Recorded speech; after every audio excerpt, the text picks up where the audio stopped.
Hello guys, and welcome back to another discussion-based video. Today we're going to be looking further into faction-based systems within games, looking at their advantages and disadvantages.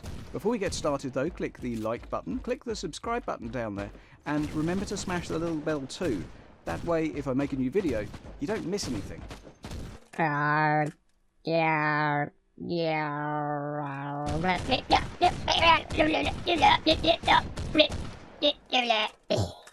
Okay, so before we get started into this game, I'm going to give you a little bit of a background as to why we're talking about this.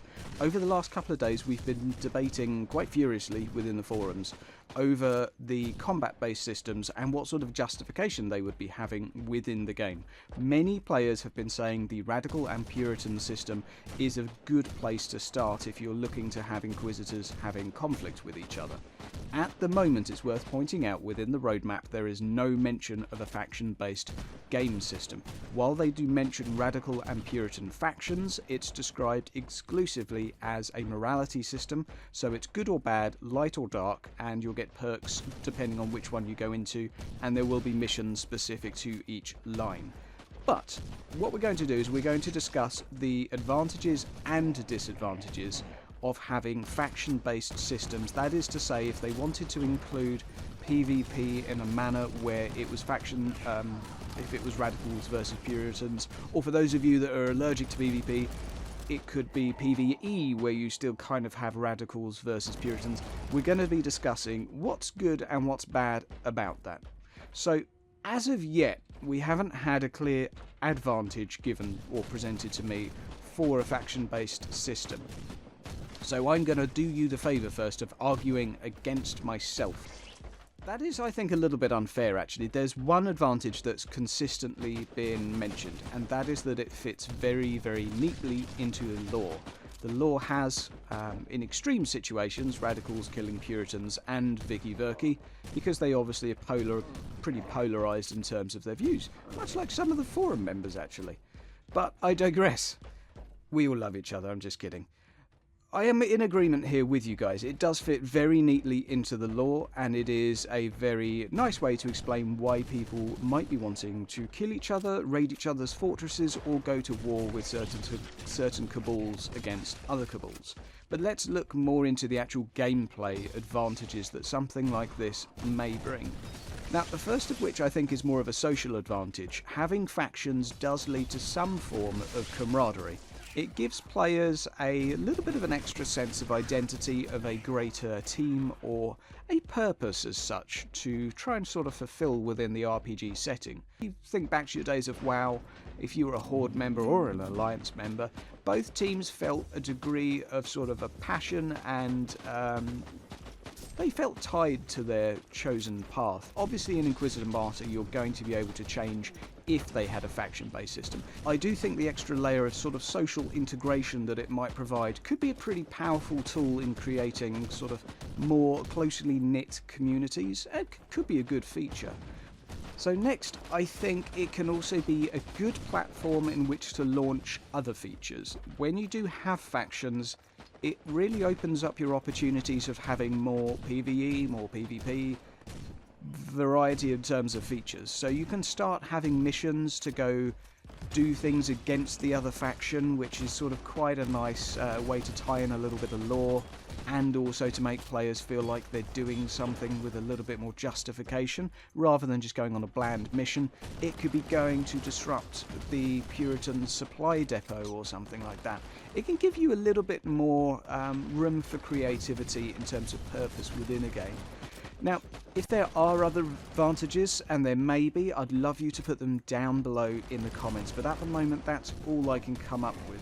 I'm going to talk to you about the disadvantages now, and yes, there will be slightly more of them, and this is likely because I'm a little bit biased against these features. But, as I say, I'm not here to tell you what's the right or wrong, I'm just simply here to discuss. So, the first disadvantage I'm going to describe to you in a scenario where my buddy comes online and I say,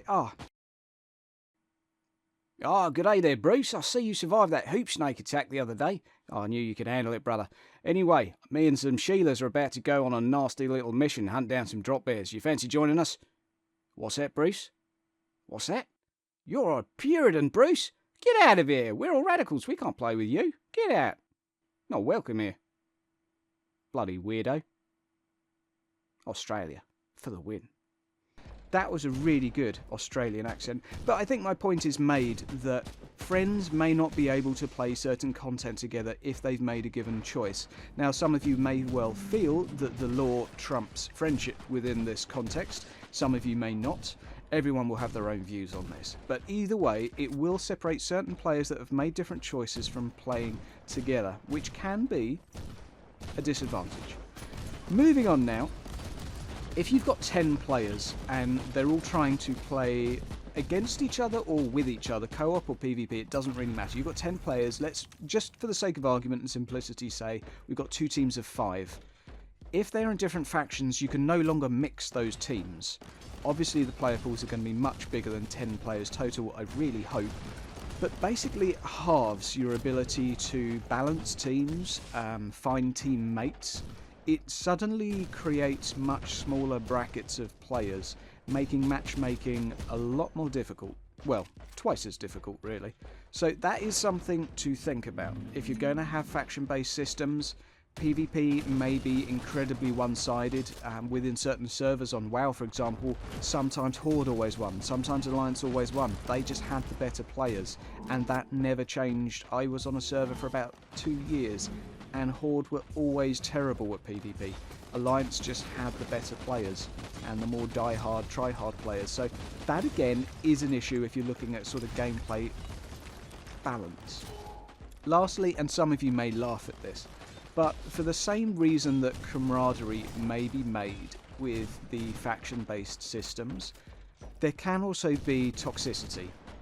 I would point out that in almost every faction-based game, not morality-based game, faction-based game, there is not direct communication between factions, and this is for fairly obvious reasons.